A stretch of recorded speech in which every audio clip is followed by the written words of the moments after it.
Hi friends, ಎಲ್ಲರಿಗೂ ನಮಸ್ಕಾರ. ಇವತ್ತಿನ ವಿಡಿಯೋದಲ್ಲಿ ಸಾಂಪ್ರದಾಯಿಕ ಸಿಹಿ ತಿಂಡಿ ಮಾಡಿ ತೋರಿಸ್ತಾ ಇದ್ದೀನಿ. ಇದು ತುಂಬಾ ಈಸಿಯಾಗಿ ಮನೆಯಲ್ಲಿರುವಂತಹ ಇಂಗ್ರೀಡಿಯೆಂಟ್ಸನ್ನು ಬಳಸ್ಕೊಂಡು ಈ ರೆಸಿಪಿನ ಮಾಡ್ಕೋಬೋದು.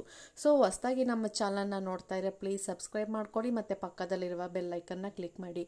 ಬನ್ನಿ ಇವಾಗ ಈ ರೆಸಿಪಿನ ಯಾವ ರೀತಿ ಮಾಡ್ಕೊಳ್ಳೋದು ಅಂತ ನೋಡ್ಕೊಳ್ಳೋಣ.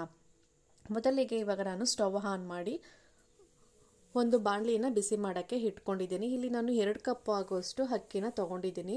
ಇದೇ ಅಳತೆಯಲ್ಲಿ ನಾನು 2 ಕಪ್ ಆಗುವಷ್ಟು ಅಕ್ಕಿನ ತೊಗೊಂಡು ಸ್ಟವ್ ಉರಿಯನ್ನು ಕಡಿಮೆ ಇಟ್ಕೊಂಡು ಇದನ್ನು ಚೆನ್ನಾಗಿ ಫ್ರೈ ಮಾಡ್ಕೋಬೇಕಾಗತ್ತೆ.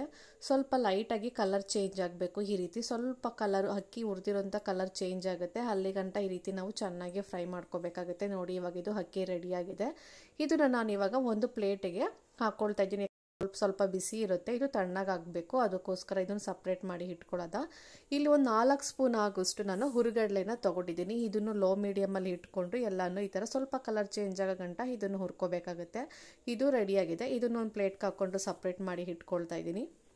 ಒಂದು 3 ಸ್ಪೂನ್ ಆಗೋಷ್ಟು ಕಡಲೆ ಬೀಜನ ಹಾಕ್ಕೊಳ್ತಾ ಇದ್ದೀನಿ, ಶೇಂಗಾ ಬೀಜ. ಇದನ್ನು ಸ್ವಲ್ಪ ಕಲರ್ ಚೇಂಜ್ ಆಗಬೇಕು. ಇದನ್ನು ಚೆನ್ನಾಗಿ ಫ್ರೈ ಮಾಡ್ಕೊಂಡಾದ್ಮೇಲೆ ಇದನ್ನು ಒಂದು ಪ್ಲೇಟ್ ಸಪ್ರೇಟ್ ಮಾಡಿ ಇಟ್ಕೊಳ್ಳೋದ. ಇವಾಗ ಅದೇ ಬಾಣಲೆಗೆ ನಾನು 1 ಸ್ಪೂನ್ ಆಗೋಷ್ಟು ತುಪ್ಪ ಹಾಕ್ಕೊಳ್ತಾ ಇದ್ದೀನಿ. 1 ಕಪ್ ಆಗೋಷ್ಟು ಒಣ ಕೊಬ್ಬರಿಯನ್ನು ಸ್ಟವ್ ಆಫ್ ಮಾಡಿಕೊಂಡು ಎಣ್ಣೆ ಅಂದರೆ ತುಪ್ಪ ನಾವು ಹಾಕಿರೋ ತುಪ್ಪ ಸ್ವಲ್ಪ ಬಿಸಿ ಆದಮೇಲೆ ಸ್ಟವನ್ನು ಆಫ್ ಮಾಡಿಬಿಟ್ಟು ಅದೇ ಬಾಣಲಿ ಕಾದಿರುತ್ತಲ್ಲ, ಸೊ ಅದರಲ್ಲೇ ಸ್ವಲ್ಪ ಕಲರ್ ಚೇಂಜ್ ಆದರೆ ಸಾಕು, ಸ್ವಲ್ಪ ಹುರ್ಕೊಂಡ್ರೆ ಆಯಿತು. ನೋಡಿ, ಇಷ್ಟು ಹುರ್ಕೊಂಡ್ರೆ ಸಾಕಾಗುತ್ತೆ ಕೊಬ್ಬರಿ. ಇವಾಗ ಇದನ್ನು ಆಫ್ ಮಾಡಿಕೊಂಡು ಒಂದು ಮಿಕ್ಸಿ ಜಾರಿಗೆ ನೋಡಿ ಕಡಲೆ ಬೀಜ ಸಿಪ್ಪೆ ಎಲ್ಲ ರಿಮೂವ್ ಮಾಡ್ಕೊಂಡು ತೊಗೊಂಡಿದ್ದೀನಿ. ಇದನ್ನು ಸಪ್ರೇಟೇ ನಾವು ಗ್ರೈಂಡ್ ಮಾಡ್ಕೊಂಡು ಬರೋದ. ಸ್ವಲ್ಪ ನುಣ್ಣಾಗಿ ನಾವು ರುಬ್ಕೊಬರ್ಬಾರ್ದು, ಸ್ವಲ್ಪ ತರಿಯಾಗಿ ಇದನ್ನು ರುಬ್ಕೊಂಡು ಬರೋದು. ನೋಡಿ, ಈ ರೀತಿ ಆದರೆ ಸಾಕು. ಇದನ್ನೊಂದು ಬೌಲಿಗೆ ಹಾಕ್ಕೊಂಡು ಇವಾಗ ಕಡಲೆಯನ್ನು ಹಾಕ್ಕೊಳ್ತಾ ಇದ್ದೀನಿ. ಇದನ್ನು ಅಷ್ಟೇ ತರಿಯಾಗಿ ನಾವು ರುಬ್ಕೊಂಡು ಬರಬೇಕಾಗುತ್ತೆ. ನೋಡಿ, ಇವಾಗ ಎಲ್ಲನೂ ರುಬ್ಕೊಂಡು ಸಪ್ರೇಟ್ ಮಾಡಿ ಇಟ್ಕೊಂಡಿದ್ದೀನಿ. ಇದಕ್ಕೆ ಒಂದು 3ರಿಂದ 4 ಏಲಕ್ಕಿ ಪುಡಿ ಮಾಡಿ ಇಟ್ಕೊಂಡಿದ್ದೀನಿ. ಇವಾಗ ಅಕ್ಕಿ ಕೂಡ ತಣ್ಣಗಾಗಿದೆ. ಇದನ್ನು ಒಂದು ಮಿಕ್ಸಿ ಜಾರಿಗೆ ಹಾಕ್ಕೊಂಡು ಎಷ್ಟು ಸಾಫ್ಟ್ ಆಗುತ್ತೋ ಅಷ್ಟು ಸಾಫ್ಟಾಗಿ ನಾವು ಈ ಅಕ್ಕಿನ ರುಬ್ಕೊಂಡು ಬರಬೇಕಾಗುತ್ತೆ. ನಾವು ಎಷ್ಟು ತರಿಯಾಗಿ ಮಾಡಿಕೊಂಡ್ರೆ ಈ ಸ್ವೀಟು ಅಷ್ಟು ಚೆನ್ನಾಗಿರಲ್ಲ. ಸಾಫ್ಟಾಗಿ ರುಬ್ಕೊಂಡ್ರೆ ತುಂಬಾ ಟೇಸ್ಟಿಯಾಗಿ ರುಚಿಯಾಗಿ ಬರುತ್ತೆ. ನೋಡಿ, ಈ ಥರ ಸಾಫ್ಟಾಗಿ ನಾನು ರುಬ್ಕೊಂಡು ಬಂದಿದ್ದೀನಿ. ಇದನ್ನು ಒಂದು ಬೌಲಿಗೆ ಸಪ್ರೇಟ್ ಮಾಡಿ ಇಟ್ಕೊಳ್ತಾ ಇದ್ದೀನಿ. ಇಲ್ಲಿ 2 ಕಪ್ಪು ಅಕ್ಕಿಗೆ ನಾನಿಲ್ಲಿ 2 ಅಚ್ಚು ಆಗೋಷ್ಟು ಬೆಲ್ಲ ತೊಗೊಂಡಿದ್ದೀನಿ. ನೀವು ನೋಡ್ಕೊಂಡು ತೊಗೊಳ್ಳಿ, ಯಾಕಂದರೆ ಒಂದು ಮೀಡಿಯಮ್ ಬರುತ್ತೆ, ಒಂದು ದಪ್ಪ ಇರುತ್ತೆ. ನೀವು ನೋಡ್ಕೊಂಡು ಹಾಕ್ಕೊಳ್ಳಿ. ನಾನು ಮೀಡಿಯಮ್ ಸೈಜಲ್ಲಿ 2 ಅಚ್ಚು ಬೆಲ್ಲ ತೊಗೊಳ್ತಾ ಇದ್ದೀನಿ. ಒಂದು 3ರಿಂದ 4 ಸ್ಪೂನ್ ಆಗೋಷ್ಟು ಎಳ್ಳನ್ನು ಈ ಥರ ಸ್ವಲ್ಪ ಚಟಪಟ ಅನ್ನೋವರೆಗೂ ಚೆನ್ನಾಗಿ ಫ್ರೈ ಮಾಡಿಕೊಂಡು ಇದನ್ನು ಸಪ್ರೇಟ್ ಮಾಡಿ ಒಂದು ಬೌಲಿಗೆ ಹಾಕಿ ಇಟ್ಕೊಳ್ತಾ ಇದ್ದೀನಿ. ಮತ್ತು ಒಂದು ಕಡಾಯಿ ಇಟ್ಕೊಂಡು ನಾನಿಲ್ಲೊಂದು 3 ಕಪ್ ಆಗೋಷ್ಟು ನೀರನ್ನು ಹಾಕ್ಕೊಳ್ತಾ ಇದ್ದೀನಿ. 2 ಕಪ್ ಅಕ್ಕಿಗೆ ನಾನಿಲ್ಲಿ 3 ಕಪ್ ಆಗೋಷ್ಟು ನೀರನ್ನು ಹಾಕ್ಕೊಳ್ತಾ ಇದ್ದೀನಿ. ನೀರು ಸ್ವಲ್ಪ ಬಿಸಿ ಆದಮೇಲೆ ನಾನು 2 ಅಚ್ಚು ಬೆಲ್ಲ ತೊಗೊಂಡಿದ್ದನಲ್ಲ, ಅದನ್ನೆಲ್ಲ ಸ್ವಲ್ಪ ಪುಡಿ ಮಾಡಿ ಇಟ್ಕೊಂಡು ಹಾಕ್ಕೊಳ್ತಾ ಇದ್ದೀನಿ ನೀರಿಗೆ. ಸ್ವಲ್ಪ ಇದು ಕುದ್ದಾಗಿ ಸ್ವಲ್ಪ ಬೆಲ್ಲ ಎಲ್ಲ ಕರಗಾದ್ಮೇಲೆ ನಾನು ಮತ್ತೆ ಇದನ್ನು ಸೋದಿಸ್ಕೊಂಡು ಮತ್ತೇನ ಈ ರೀತಿ ಬಿಸಿ ಮಾಡೋಕ್ಕೆ ಇಟ್ಕೊಂಡಿದ್ದೀನಿ. ನೋಡಿ, ಈ ಥರ ಚೆನ್ನಾಗಿ ಕುದಿಬೇಕು. ಒಂದು 5ರಿಂದ 10 ನಿಮಿಷ ಈ ಥರ ಕುದಿಸ್ಕೊಂಡ್ರೆ ಈ ಪಾಕ ರೆಡಿಯಾಗುತ್ತೆ. ನಮಗೆ 1 ಪಾಕ 2 ಪಾಕ ಆ ಥರ ಯಾವುದೂ ಬೇಡ, ಜಸ್ಟ್ ಪಾಕ ಚೆನ್ನಾಗಿ ಈ ಥರ ಕುದ್ದಿರಬೇಕು, ಅಷ್ಟೇ ಸಾಕು. ಇದಕ್ಕೆ ನಾವು ಹುರಿದಿರುವಂತಹ ಎಳ್ಳು ಮತ್ತು ಫ್ರೈ ಮಾಡ್ಕೊಂಡಿರೋಂಥ ಒಣ ಕೊಬ್ಬರಿನ ಎಲ್ಲನೂ ಹಾಕ್ಕೊಂಡು ಚೆನ್ನಾಗಿ ಒಂದು 5 ನಿಮಿಷ ಕುದಿಸ್ಕೋಬೇಕಾಗತ್ತೆ.